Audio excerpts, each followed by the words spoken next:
Hello students, I am अनुकृति दुबे। अभी हम chapter 3 के बारे में बात कर रहे थे जिसका नाम था conservation of plants and animals. उसमें हमने सारी चीज़ें डिस्कस की थी कि बायोडाइवर्सिटी क्या होती है, उसका लॉस किस कॉजेज़ की वजह से हो रहा है, उसके पर्पस क्या हैं डिफॉरेस्टेशन के, ये सब हमने अभी डिस्कस किया था। अब जब बायोडाइवर्सिटी का जो लॉस हो रहा है उसके बेसिस पे IUCN ने उन स्पीशीज़ को कुछ पार्ट्स में डिवाइड कर दिया। तो जो बायोडाइवर्सिटी का लॉस है उस बेसिस पे स्पीशीज़ को किसने डिवाइड किया? IUCN। IUCN क्या है? International union of conservation of natural resources.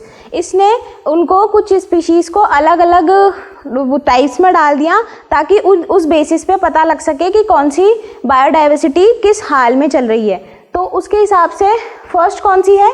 Endemic species. Endemic species क्या होती है?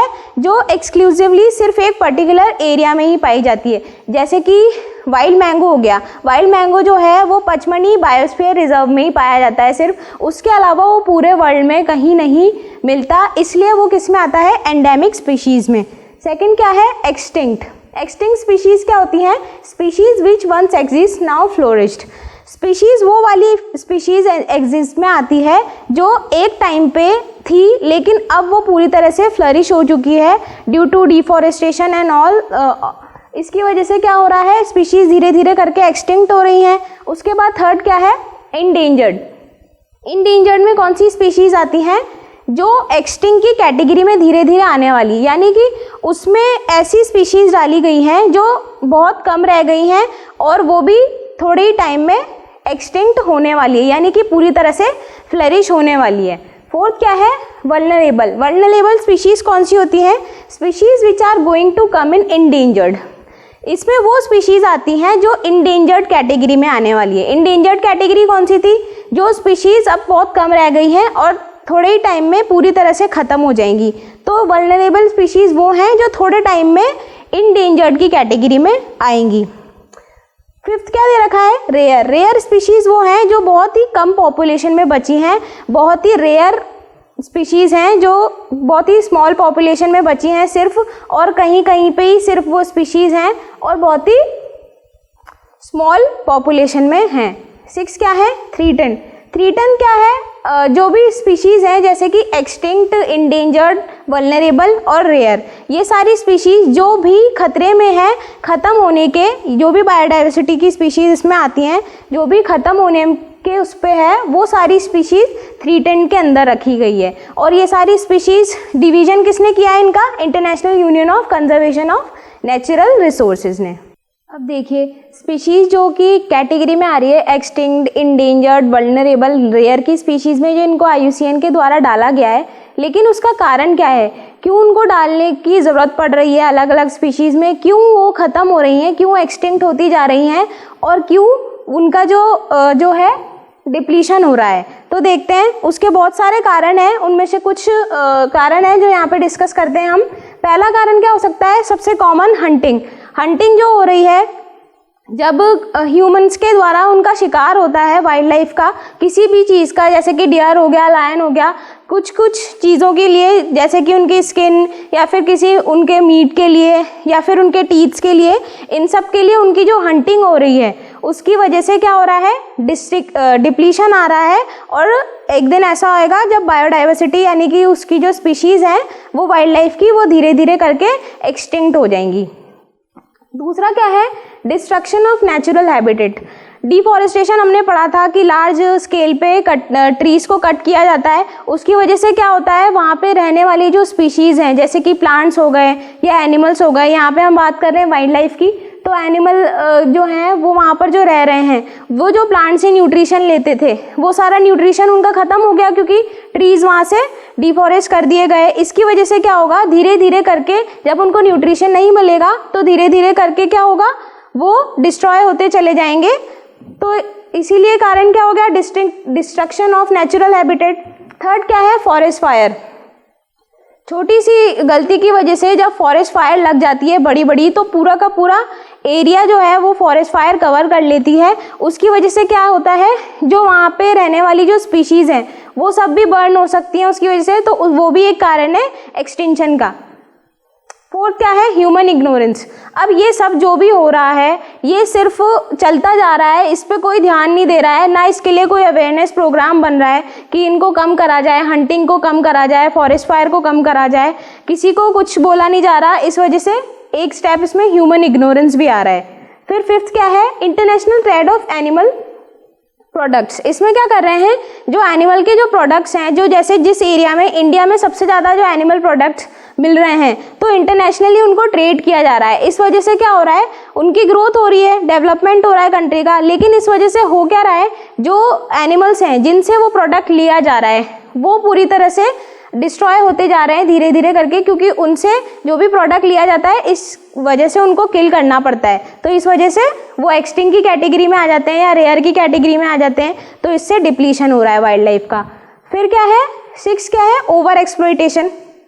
ओवर एक्सप्लॉयटेशन यही है कि हम उनकी हेल्प तो कर नहीं रहे हैं लेकिन उनको और यूज़ में ले रहे हैं, जैसे कि इंटरनेशनल ट्रेड के लिए यूज़ में ले रहे हैं। हंटिंग यानी कि उनका किसी भी कुछ भी चाहिए, उनसे कोई भी प्रोडक्ट चाहिए उसके लिए उनकी हंटिंग कर रहे हैं। इन सब वजह से उनका ओवर एक्सप्लॉयटेशन हो रहा है, जिसकी वजह से भी वो एक्सटिंक्शन की कैटेगरी में या फिर डिप्लीशन की कैटेगरी में आ रहे हैं। अब देखिए जो बायोडाइवर्सिटी है उनमें जो स्पीशीज़ है उनका जो एक्सटिंक्शन और डिप्लीशन हो रहा है, उस वजह से कुछ मेथड्स बनाए हैं, कुछ ऐसे एरियाज़ बनाए हैं जहाँ पे उनको प्रोटेक्ट करके रखा जा सके, जो कि वो ह्यूमन जो भी डेवलपमेंट हो रहा है उस पूरे एरिया से उनको अलग कर दिया जाए और उनका एक पर्टिकुलर एरिया बना दिया जाए जहाँ पे कुछ नहीं होगा, ना डिफॉरेस्टेशन होगा, ना फॉरेस्ट वो कटिंग होगी, ना वहाँ पे कोई फॉरेस्ट फायर लगाएगा, और उस एरिया में वो क्या कर सकते हैं, प्रोटेक्ट रह सकते हैं। ऐसे 4-5 एरियाज बनाए गए हैं। सबसे पहले नेशनल पार्क्स जो हैं, नेशनल पार्क्स बनाए गए हैं। इसमें क्या होता है,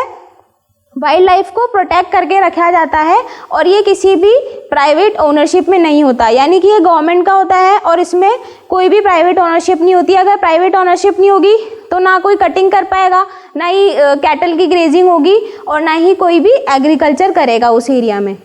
सेकंड क्या है, सेंचुरीज। सेंचुरीज में क्या होता है कि इसमें भी वाइल्ड लाइफ को प्रोटेक्ट करके रखते हैं। एक पर्टिकुलर एरिया बना दिया जाता है जिस एरिया में पूरे में वाइल्ड लाइफ होती है और उस एरिया में, लेकिन इसमें और जो नेशनल पार्क्स है इसमें एक ही डिफरेंस है कि जो सेंचुरीज है ये प्राइवेटली ओन की जा सकती है, यानी कि ये जो है इसमें प्राइवेट ऑपरेटर्स जो हैं वो अपना काम भी चला सकते हैं, जैसे कटिंग, ग्रेजिंग, एग्रीकल्चर का, ये सब अपना काम कर सकते हैं। इसमें गवर्नमेंट का कोई रूल नहीं होता, बस गवर्नमेंट से अपनी ओनरशिप लेकर के प्राइवेट ऑपरेटर्स इसको चलाते हैं। थर्ड क्या है, बायोस्फीयर रिजर्व्स। बायोस्फीयर रिजर्व्स क्या हैं, बायोस्फीयर रिजर्व्स दोनों फ्लोरा और फौना दोनों के लिए होते हैं, यानी कि एनिमल्स और प्लांट्स दोनों के लिए बनाए गए हैं। इस एरिया में एक पर्टिकुलर एरिया बनाया जाता है जहाँ पे एनिमल्स को भी और प्लांट्स को ही, दोनों को प्रोटेक्ट करके रखा जाता है। फोर्थ क्या है, जूलॉजिकल पार्क्स, जिनको हम जूज भी बोलते हैं। ये क्या है, एक तरह का एक्स सिटू कंजर्वेशन है।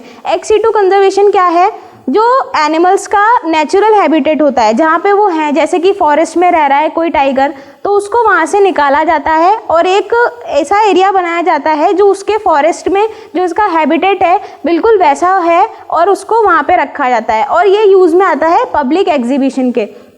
इससे क्या होता है, गवर्नमेंट का थोड़ा फ़ायदा भी हो जाता है और जो ह्यूमंस होते हैं वो डायरेक्टली वाइल्ड लाइफ को वॉच कर सकते हैं। अब नेशनल पार्क्स में एक एग्जांपल हम ले सकते हैं कान्हा नेशनल पार्क का, जो मध्य प्रदेश में प्रेजेंट है। सेंचुरीज़ में हम एक एग्जांपल ले सकते हैं रणथंभौर सेंचुरी का।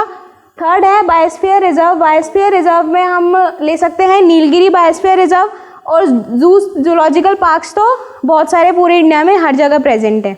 अब इनके कुछ एग्जांपल्स देख लेते हैं कि नेशनल पार्क्स कहाँ कहाँ हैं, सेंचुरीज़ कहाँ कहाँ हैं और बायोस्फीयर रिजर्व्स कहाँ कहाँ हैं। नेशनल पार्क्स जो हैं पूरे इंडिया में टोटल 97 हैं, लेकिन उनमें से 2-3 हमने लिखे हैं। सबसे पहले कान्हा नेशनल पार्क है। कान्हा नेशनल पार्क कहाँ प्रेजेंट है, मध्य प्रदेश में। रणथंभौर नेशनल पार्क कहाँ प्रेजेंट है, राजस्थान में। और काजीरंगा नेशनल पार्क कहाँ प्रेजेंट है, आसाम में। फिर जो है सेंचुरीज़ भी बहुत सारी है, लेकिन 2-3 लिखी है हमने। क्या क्या है, सबसे पहले अन्नमलई जो कहाँ प्रेजेंट है, तमिलनाडु में। पेरियार जो कहाँ प्रेजेंट है, केरला में। और डुचिगम जो कहाँ प्रेजेंट है, जम्मू एंड कश्मीर में। थर्ड क्या है, बायोस्फीयर रिजर्व्स। बायोस्फीयर रिजर्व्स कहाँ कहाँ है, नीलगिरी, सुंदरबन। नीलगिरी बायोस्फीयर रिजर्व कहाँ है, तमिलनाडु में। सुंदरबंस कहाँ पर है, वेस्ट बंगाल में। ऐसे ही बहुत सारे हैं अलग अलग, लेकिन ये कुछ एग्जाम्पल हैं जो इम्पोर्टेंट है। अब देखिए एक टर्म है माइग्रेशन। माइग्रेशन का मतलब क्या होता है देख लेते हैं। माइग्रेशन का मतलब क्या है? Regular periodic movement of birds and other animals from one place to another at same route. ये क्या है? रेगुलर पीरियड ऑफ मूवमेंट है एनिमल्स का और बर्ड्स का एक प्लेस से दूसरे प्लेस पे एक ही रूट में, यानी कि हर बार वो एक प्लेस से दूसरे प्लेस पे जा रही हैं थ्रू द सेम रूट। हर बार उनका रूट सेम रहेगा, यानी जाएगी एक प्लेस से दूसरे प्लेस पे उसी रूट से, और वहाँ से वापस भी किससे आएगी? उसी रूट से। ये कैसा हो सकता है? सीजन्स में भी हो सकता है या परमानेंट भी हो सकता है। तो सीजन्स में हो रहा है तो ऑटम, स्प्रिंग, रेन, हर उसके लिए हर बर्ड और एनिमल के लिए अलग हो सकता है। उनको अलग फेवरेबल कंडीशंस में माइग्रेशन करना होता है। उनकी फेवरेबल कंडीशंस, उनको किस वजह से माइग्रेशन करने की ज़रूरत पड़ रही है?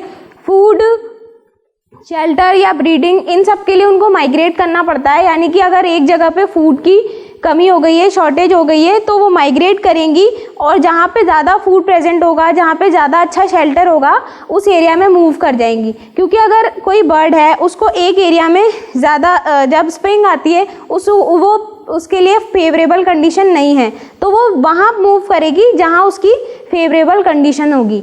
तो ये क्या है? मेनली 2 टाइप्स के होते हैं, सीजनल और परमानेंट। सीजनल नाम से ही समझ आ रहा है कि एक वो पर्टिकुलर सीजन में कर रही हैं, यानी कि पीरियोडिक मूवमेंट जो उनका हो रहा है एक प्लेस से दूसरे प्लेस पे, वो सिर्फ एक सीज़न में हो रहा है। वो season autumn, spring, summer, winter कुछ भी हो सकता है। इसका एक एग्जांपल है साइबेरियन क्रेन्स और सैल्मन्स। साइबेरियन क्रेन्स जो है वो बर्ड्स हैं जो एक प्लेस से दूसरे प्लेस पे मूव कर रही हैं, फूड, शेल्टर, ब्रीडिंग, कुछ भी किसी भी कारण से मूव कर सकती हैं। सैल्मन फिशेज़ हैं, क्योंकि हमने अदर एनिमल्स की भी बात करी थी, इसलिए फिशेज़ जो हैं ये भी वाटर के अंदर ही अंदर माइग्रेट करेगी एक प्लेस से दूसरे प्लेस पे। दूसरा क्या है? परमानेंट। इसमें क्या होता है? हमेशा के लिए कोई स्पीशीज़ जो है वो एक प्लेस से दूसरे प्लेस पे चली जाए। यानी कि अगर एक प्लेस पे वाटर की स्कार्सिटी हो गई या फिर कोई नेचुरल डिज़ास्टर आ गया, तो वो रहने वाली, अब वहाँ पे रहने वाली कोई कंडीशन बची नहीं, उनके पूरा नेचुरल हैबिटेट जो उनका है वो पूरा वहाँ से डिस्ट्रॉय हो चुका है। तो जो भी होगा उसकी वजह से वो एक प्लेस से दूसरे प्लेस पे जाएगी। तो ये क्या कर रही है? परमानेंटली शिफ्ट हो रही है एक प्लेस से दूसरे प्लेस पे, तो ये परमानेंट पे आएगी। तो इसका कोई पर्टिकुलर एग्जाम्पल नहीं है, क्योंकि ये कोई भी एनिमल, कोई भी स्पीशीज़ अगर एक जगह पे कोई डिस्ट्रक्शन होगा तो वो दूसरे प्लेस पे परमानेंट मूव कर जाएगी। अब एक और टर्म आती है चिपको मूवमेंट। उसका मतलब क्या है? चिपको का मतलब मेनली होता है टू हग। अब यहाँ पे किस वे में बात की जा रही है? इसका एक मूवमेंट चला था जब सबसे पहले क्या हुआ था, जो अमृता देवी बिश्नोई नाम की एक वुमेन थी जो कि कहाँ रहती थी? खेजरी विलेज में। वहाँ पे क्या हुआ था, जब डिफॉरेस्टेशन करने के लिए जब वो चलाया गया कि डिफॉरेस्टेशन होगा, तो उस समय क्या हुआ, अमृता देवी बिश्नोई जो थी और उनके 363 अदर रिलेटिव्स ने क्या करा, ट्रीज जो थे उनके आगे ऐसे उनको हक करके खड़े हो गए और उन्होंने क्या बोला कि अगर ट्रीज को काटना है तो उससे पहले हमको किल करना होगा, हमको काटना होगा। तो ऐसे उन्होंने क्या करी, अपनी लाइफ लॉस करी। एक तो अमृता देवी बिश्नोई और उनके साथ 363 अदर विलेजर्स जो थे, जो उनके इस मूवमेंट में उनका साथ दे रहे थे, उन सब ने अपनी लाइफ लॉस करी इस चक्कर में। लेकिन बाद में क्या हुआ, किंग जो है उसको एहसास हुआ और उसने फिर डिफॉरेस्टेशन पे रोक लगाई। फिर ये जो मूवमेंट था, ये फर्स्ट मूवमेंट तो किसने करा था, अमृता देवी बिश्नोई ने। फिर इसके बाद नेक्स्ट आए सुंदरलाल बहुगुणा, जिसने इस मूवमेंट को आगे बढ़ाया, जो कि अपने इंडिपेंडेंस के टाइम के थे, गांधीयन एक्टिविस्ट थे ये भी। तो इन्होंने क्या करा, जो बड़ी बड़ी वो असेंबलीज होती है उनमें जाकर के इस बात को उठाया कि डिफॉरेस्टेशन नहीं होना चाहिए, क्योंकि ट्रीज़ को नुकसान पहुंच रहा है। ट्रीज़ को नुकसान पहुंच रहा है तो बायोडाइवर्सिटी को भी लॉस हो रहा है, इस वजह से ट्रीज़ को कट करना बंद कर देना चाहिए। तो ऐसे करके उन्होंने बिल पास कराया। इसीलिए ये भी सुंदरलाल बहुगुणा जो कि यूपी के थे, इन्होंने भी इसमें एक बहुत ही मेन रोल निभाया। अब चैप्टर के लास्ट में 2 टर्म्स डिस्कस कर लेते हैं हम, क्या क्या है, रेड डाटा बुक और project tigers. Red data book क्या है, ये IUCN के द्वारा निकाली गई एक बुक है जिसमें सारी की सारी जो भी इंडेंजर्ड स्पीशीज़ है ना, जो कि एक्सटिंक्ट होने पर ही है बस, तो वो सारी इंडेंजर्ड स्पीशीज़ का रिकॉर्ड इसमें रखेंगे। और इसमें रिकॉर्ड क्या सेपरेटली रखा जाएगा सारी स्पीशीज़ का। अगर कोई प्लांट स्पीशी है जो एक्सटिंक्ट होने वाली है, जो इंडेंजर्ड में आती है, उसका अलग रिकॉर्ड बनाया जाएगा, और जो एनिमल्स हैं उनका अलग रिकॉर्ड बनाया जाएगा। ठीक है। अब प्रोजेक्ट टाइगर क्या है? प्रोजेक्ट टाइगर में एक बार क्या हुआ था कि जब टाइगर्स क्या होने लगे थे, एक टाइम पे बहुत शार्प डिक्लाइन आया था उनके अंदर, तो इसकी वजह से एक एक्ट निकालना पड़ा जो कि कब लागू हुआ? 1 अप्रैल 1973 को। इसमें क्या करा गया कि ब्रीडिंग प्रोसेस कराई गई टाइगर्स की, जिसकी वजह से उनका जो है और ज़्यादा ग्रोथ हो सके टाइगर्स में। ऐसे करके पूरे ऐसे प्रोजेक्ट टाइगर की वजह से उनको सेव किया गया टाइगर्स को, उनको जो है किल नहीं किया गया, उनकी हंटिंग भी नहीं हुई और ज़्यादा ग्रोथ हुई इस वजह से उनकी। और उससे क्या हुआ? 27 टाइगर रिजर्व बनाए पूरे इंडिया में, जिससे क्या हुआ? टाइगर्स को सेव किया गया।